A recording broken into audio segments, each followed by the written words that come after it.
Alors avec Bruno Ritt, on s'est penché sur un sujet brûlant qui est la question de la violence dans les mouvements sociaux. Il faut bien reconnaître que ces dernières semaines, autant les mouvements contre la réforme des retraites, mais aussi les mouvements écolos, évidemment tout le monde l'a en tête, les scènes à Sainte-Soline, ont été marquées par des scènes de violence de la part de la police, certes, dans le maintien de l'ordre un petit peu musclé, mais aussi de la part de certains manifestants, inspiration Black Bloc ou pas toujours, mais qui s'en prennent soit aux forces de l'ordre, soit à des infrastructures. Et du coup, ça pose une question à la gauche, notamment aux élus de gauche, aux élus insoumis, aux élus écolos, qui participent aux manifestations, sans être violents eux-mêmes, évidemment. Eux, ils sont pacifiques, mais voilà, ils sont associés à des manifestants qui sont déterminés à utiliser la violence. Il faut savoir que les écolos, il n'y a pas de lien entre les Black Blocs et les écolos. Les écolos, historiquement, ils viennent de la non-violence, du concept de désobéissance civile qui est né dans les années 60-70.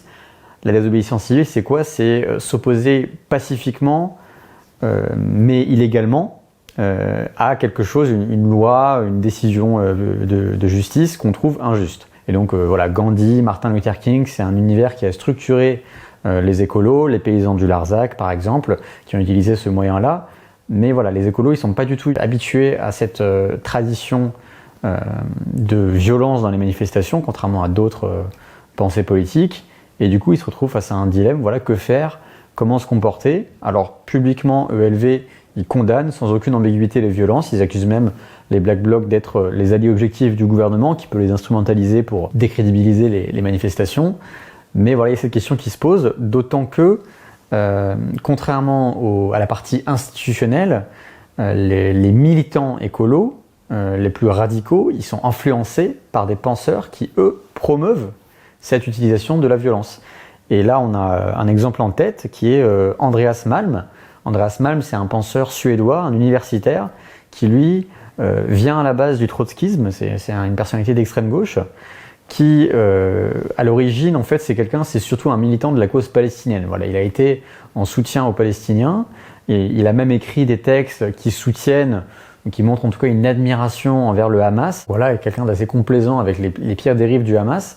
Et lui, il fait un parallèle direct entre la manière dont les Palestiniens luttent contre Israël et la manière dont les écolos devraient organiser leurs manifestations. Et il a écrit un essai très populaire en 2020 qui s'appelle « Comment saboter un pipeline ». En gros, ce qu'il explique, c'est que le sabotage doit rentrer dans le répertoire d'action des écologistes et que le succès des luttes pour le climat va naître de la conjonction entre une masse pacifique qui manifeste et une minorité de militants radicaux qui n'hésitera pas à utiliser la violence pour mettre la pression à l'État, pour faire augmenter le degré de conflictualité et, in fine, permettre aux écolos de remporter des victoires. Et donc toute la question pour les élus écologistes, les représentants politiques de l'écologie, ça va être comment gérer cette espèce de tension entre la nécessité de lutter pour le climat, mais aussi de convaincre l'opinion et de condamner la violence.